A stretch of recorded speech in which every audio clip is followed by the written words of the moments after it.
മജ്ജ മാറ്റിവെക്കൽ ശസ്ത്രക്രിയയ്ക്കായി സുമനസ്സുകളുടെ സഹായം തേടുകയാണ് കൊല്ലം മൈലിൽ സ്വദേശിയായ 14 വയസ്സുകാരൻ. അഞ്ചാലുമൂട് ഗവൺമെൻറ് ഹയർ സെക്കൻഡറി സ്കൂളിലെ 9ാം ക്ലാസ്സുകാരനായ നന്ദകുമാർ തിരികെ ജീവിതത്തിലേക്ക് വരാനുള്ള പോരാട്ടത്തിലാണ്.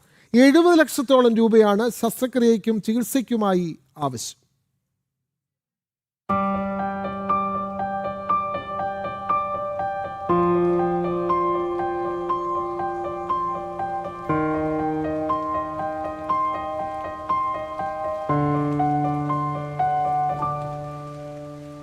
മതിലിൽ സ്വദേശി വിജയകുമാറിന്റെയും ധന്യയുടെയും മകനാണ് 14-കാരനായ നന്ദകുമാർ. കഴിഞ്ഞ ജൂലൈയിലാണ് കുട്ടിക്ക് രോഗലക്ഷണങ്ങൾ ഉണ്ടാകുന്നത്. സ്വകാര്യ ആശുപത്രിയിൽ ചികിത്സയിലായിരുന്ന നന്ദകുമാറിനെ സംശയത്തെ തുടർന്ന് ഡോക്ടർമാരുടെ നിർദ്ദേശപ്രകാരം RCCയിൽ പ്രവേശിപ്പിച്ചു.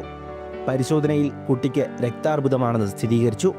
ഇത് കുടുംബത്തിന് താങ്ങാനാവുന്നതിനും അപ്പുറമായിരുന്നു.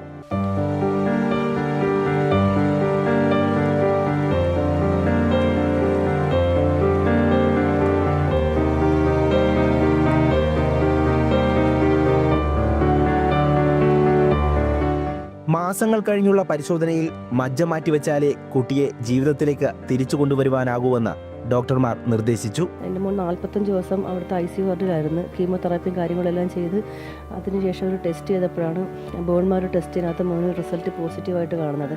അപ്പോഴേ ഡോക്ടർ പറഞ്ഞു അത് നല്ലൊരു ലക്ഷണമല്ല, ട്രാൻസ്പ്ലാന്റിൻ്റെ ഒരു ഇതാണെന്ന്. അപ്പോൾ ഞങ്ങൾ ആദ്യം ട്രാൻസ്പ്ലാന്റിന് നമ്മൾ വില്ലിങ് അല്ല, കാര്യം ഞങ്ങൾക്ക് ഈ ഒരു മകനേ ഉള്ളൂ, ഏക മകനാണ്, 14 വയസ്സ് കഴിഞ്ഞ്. അപ്പം ട്രാൻസ്പ്ലാന്റ് ചെയ്യണമെങ്കിൽ നമ്മളെ കൊണ്ട് കൂട്ടിയാൽ കൂടുന്ന എമൗണ്ട് അല്ല. RCCയിലും ഒരാളായതുകൊണ്ട് അവിടെ ചെയ്യത്തില്ല, മാച്ചിങ് ഇല്ലാത്തത് കാരണം. പ്രൈവറ്റ് ഹോസ്പിറ്റലുകളിൽ നമുക്ക് സങ്കല്പിക്കാൻ പോലും പറ്റാത്ത തുകയാണ്. 70 ലക്ഷത്തോളമാണ് എല്ലാ പ്രൈവറ്റ് ഹോസ്പിറ്റലും പറയുന്നത്. ശസ്ത്രക്രിയയ്ക്കും ചികിത്സയ്ക്കുമായി ഏകദേശം 70 ലക്ഷം രൂപ വേണ്ടിവരും.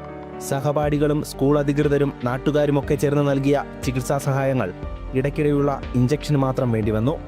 ഉണ്ടായിരുന്ന വസ്തുവകകളൊക്കെ വിറ്റു. ഇനിയും ശസ്ത്രക്രിയ നടത്തുവാനുള്ള തുക കണ്ടെത്താനായില്ല. അടിയന്തരമായി മജ്ജ മാറ്റിവെക്കണമെന്നതാണ് ഡോക്ടർമാരുടെ നിർദ്ദേശം. പ്രതീക്ഷിക്കാതെ പറ്റിയൊരിതാണ്. നമ്മൾ വന്നു, മാനസികമായിട്ട് നമ്മൾ അതുമായിട്ട് പൊരുത്തപ്പെട്ടു. പക്ഷേ അവന് ട്രീറ്റ്മെൻറ്റ് ചെയ്തിട്ടും മാറുന്നില്ല. അവന് ട്രാൻസ്പ്ലാന്റ് ചെയ്താലേ ഇനി ഇതിനൊരു പരിഹാരമുള്ളൂ. അതിന് നല്ലൊരു തുക ആവുന്നുണ്ട്. എല്ലാവരും എന്നെ സഹായിച്ചു. ഇനി ആ സഹായം ഉണ്ടാവണം. എനിക്ക് വേറൊരു മാർഗമില്ല. അതുകൊണ്ടാണ് ഞാനിപ്പോൾ നിങ്ങളുടെ അടുത്ത് പറയുന്നത്. പട്ടാളക്കാരനാകണമെന്നതായിരുന്നു നന്ദകുമാറിന്റെ ആഗ്രഹം.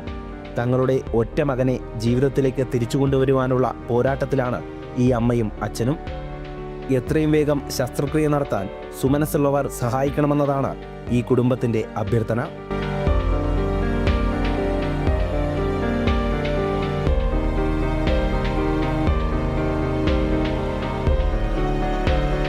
ജനം, കൊല്ലം.